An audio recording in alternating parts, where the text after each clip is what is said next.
নমস্কার বন্ধুরা, মিতা কিচেনে আপনাদের সবাইকে স্বাগত। আশা করছি সবাই ভালো আছেন।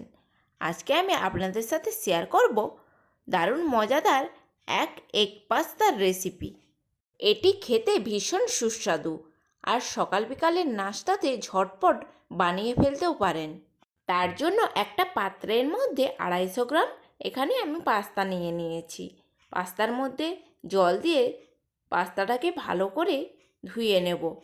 এই দিকে একটা কড়াইয়ের মধ্যে পাস্তা সেদ্ধ করার জন্য কিছুটা পরিমাণ জল নিয়ে নিয়েছি। এরপর দিয়ে দিলাম 1/2 চামচ লবণ আর 1 চামচ মতো রিফাইন অয়েল।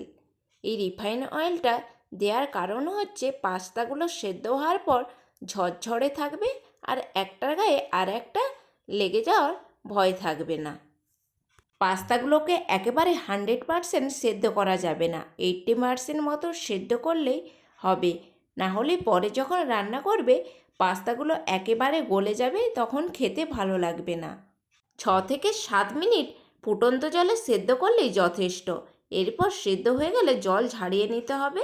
এইদিকে পাস্তাটা রেডি করার জন্য আমি এখানে নিয়েছি 2 বড় সাইজের পেঁয়াজ কুচি, 1 চামচ থেতো করা রসুন, গাজর কুচি, ক্যাপসিকাম কুচি আর টমেটো কুচি। গাজর আর ক্যাপসিকামগুলো আমি এইভাবে কেটে নিয়েছি। এইদিকে কড়াইয়ের মধ্যে কিছুটা পরিমাণ রিফাইন অয়েল দিয়ে 2 ডিম দিয়ে দিলাম। ডিমটাকে এবার ঝুরি করে ভেজে নেব। 2 ডিম কড়াইয়ের মধ্যে দেওয়া হয়ে গেছে। এরপর কড়াইয়ের মধ্যে দিয়ে দিলাম পরিমাণ মতো হলুদ আর লবণ দিয়ে ডিমগুলোকে এইভাবে ঝুরি ঝুরি করে ভেজে নিয়ে তুলে রেখে দিলাম। ওই কড়াইয়ের মধ্যেই দিয়ে দিলাম আরও কিছুটা পরিমাণ রিফাইন অয়েল দিয়ে থেতো করা রসুনটাকে দিয়ে দিলাম। এবার হাতা দিয়ে নাড়াচাড়া করে রসুনটাকে লাল লাল করে ভেজে নেব। রসুনটা লাল করে ভাজা হয়ে গেলে দিয়ে দিলাম পেঁয়াজ কুচোনো, দিয়ে পেঁয়াজটাকেও হালকা ভেজে নিতে হবে। এবার একে একে দিয়ে দিলাম গাজর কুচি আর ক্যাপসিকাম কুচি, টমেটোর কুচিও দিয়ে দিলাম।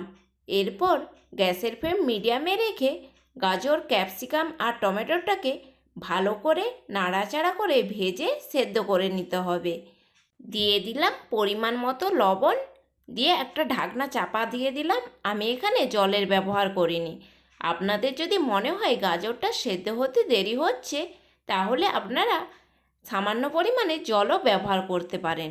দিয়ে দিলাম 1.5 চামচ সয়া সস, 3 চামচ টমেটো সস আর দিয়ে দিলাম 1 চামচ রেড চিলি সস। দিয়ে ভালো করে হাতা দিয়ে নাড়াচাড়া করে সমস্ত উপকরণগুলো একই সাথে মিশিয়ে 2 মিনিট রান্না করে পাস্তাগুলো এর মধ্যে দিয়ে দিলাম। সসগুলো যদি পাস্তার মধ্যে ব্যবহার করা যায় তাহলে কিন্তু পাস্তার টেস্ট দ্বিগুণ বেড়ে যায়, তাই একটু চেষ্টা করবেন সসগুলো ব্যবহার করার। এরপর পাস্তাগুলোকে সমস্ত উপকরণের সাথে ভালো করে মিশিয়ে নিতে হবে। এইবার 3 থেকে 4 মিনিট এইভাবেই রান্না করে নিতে হবে। সবার শেষে দিয়ে দিলাম পাস্তা মশলা।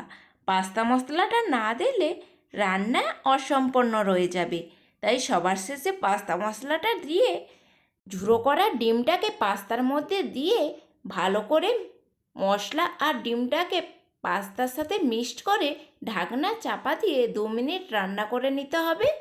2 মিনিট পর পাস্তাটা একদম রেডি হয়ে যাবে। গরম গরম সার্ভ করে ফেলুন সকাল বিকালে এই মজাদার নাস্তা। রেসিপিটি যদি আপনাদের ভালো লেগে থাকে প্লিজ একটি সাবস্ক্রাইব করে দেবেন। আর অবশ্যই হ্যাঁ, কমেন্ট বক্সে কমেন্ট করে জানাতে ভুলবেন না আপনাদের ভিডিওটি কেমন লেগেছে।